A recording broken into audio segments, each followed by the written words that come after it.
Top quality और consistent performance के लिए सिर्फ सिल्वर पंप्स। टॉप क्वालिटी और कंसिस्टेंट परफॉर्मेंस के लिए सिर्फ सिल्वर पंप्स, नाम याद रखना। बघा, जळगावला तुम्हाला सगळ्यांना माहिती आहे की केंद्र सरकारच्या माध्यमातून बनाना क्लस्टर आपण सँक्शन केलेला आहे। ते पीपीपी मॉडेलवर जाणार आहे आणि त्याचं आता टेंडर फ्लोट केंद्र सरकारच्या माध्यमातून होणार आहे। आता माहित नाही कारण टेंडर असल्यामुळे कोण त्याच्यात पार्टिसिपेट करेल, पण नक्कीच तोही 200-250 कोटीचा प्रोजेक्ट इथे उभा होणार आहे की ज्या माध्यमातून शेतकऱ्यांना एक्सपोर्ट क्वालिटीसाठी ज्या काही सगळ्या सुविधा लागणार आहे, शेतकऱ्यांचं ट्रेनिंग आहे किंवा त्यांना मार्गदर्शन करून एक्सपोर्ट क्वालिटीची कशी केळी होईल आणि ते रेल्वेच्या माध्यमातून आपण जास्तीत जास्त कशी एक्सपोर्ट करू शकू याच्यासाठी जे काही इन्फ्रास्ट्रक्चर लागणार आहे ह्या बनाना क्लस्टरमध्ये उभं केलं जाणार आहे। त्याचबरोबरने जळगाव हा सगळ्यात जास्त जळगाव भाग म्हणजे आपलं नंदुरबार धुळे डिस्ट्रिक्ट घेऊ शकतो, इकडे बऱ्हाणपूर आहे, आता सोलापूर आहे महाराष्ट्रामधलं जर आपण विचार केला। जळगाव तर आधीपासून केळीमध्ये अग्रेसर राहिलेलाच आहे।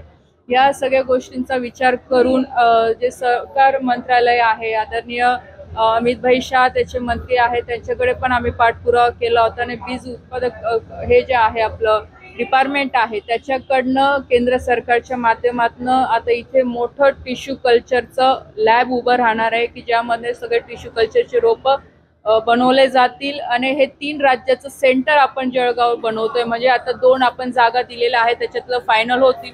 एक मुक्ताईनगर मधली आहे, यावल तालुक्यातली आहे। 2 जागा केंद्र सरकारच्या वतीने पाणी इथे होऊन गेलेली आहे। येणाऱ्या पुढच्या आठवड्यात किंवा येणाऱ्या 15 दिवसामध्ये ते पण डिक्लेअर होईल। एक मोठं त्याचं पण एक मोठं सेंटर उभं राहणार आहे आणि प्लस बनाना क्लस्टर पण।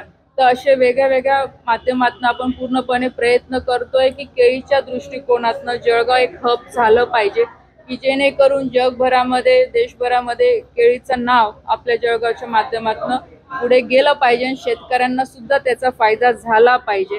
आणि त्याचबरोबर आज कपाशी असेल किंवा दुसरे जे पिकं आहेत त्याच्यासाठी पण आपण वेगवेगळ्या याच्यातनं मदत करतो।